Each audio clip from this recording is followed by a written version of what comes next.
Hello viewers, जय जगन्नाथ। आशा करती समस्ते भलरे थे। आज आम गाँव को स्वयं जगन्नाथ आसुँच रथरे बसी अर्पण रथ आम गाँव को आउ स्वागत करने देखो केड़ा सुंदर सुंदर झोटी ये अधीन पड़ी आम गाँव में। आउ ये स्वागत करने आम ग्रामवासी समस्ते उत्कंठार सह चाह रही आसब रथ। या भितर रथ बाहरी सारी कि ये पहुँचनी तो समस्ते अपेक्षा अच्छा कारण छाड़ी दे गले किए जीवजंतु चढ़ी नष्ट फस्ट करदे से लगी समस्त अपेक्षार अच्छा केतबेले रथ आसिक आम गाँव में पहुँचो। जितेबाला रथ यात्रा आसे से आम गाँव कुनि कुनि पिला माने छोट छोट रथ करके सब गाँव में टाणती आउ से जिनस देखा खूब भल लगे। आज तो गोटे संपूर्ण अलग जिनस के आम गाँव रथ यात्रा है आ ये रथ यात्रा पूरा पंचायत सारा पालित होउची। वर्तमान से रथ अणिकोणर बाहरी आम गाँ अभिमुखे आसूची तापाई सबुआड़े यहाँ आम बेरा साई शांति साई अन्य सबु साई एमती सुंदर सुंदर झोटी पकईकि समस्त अपेक्षा करते केतबेले आसीब रथ। आउ प्रथम थर आमे आम गाँव में ये रथ यात्रा देखिबू। आगुरी जेबे भी रथ यात्रा होती पिला मानक छोट रथ देखीचु, यहाँ प्रथम थर सरकारी बड़ रथ आसो बोली आम आशा करछु। आसतु देखिबा।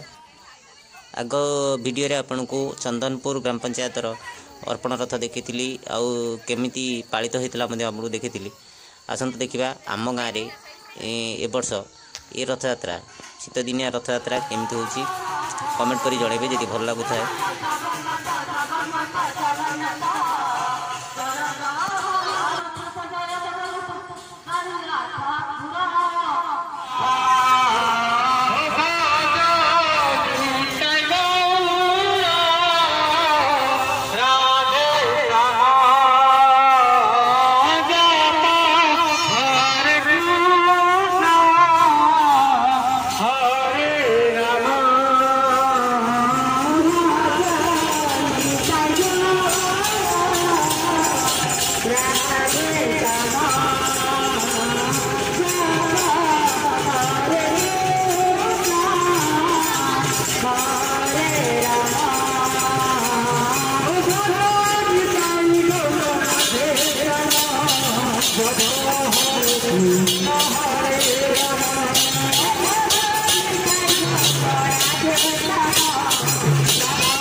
स्वाहा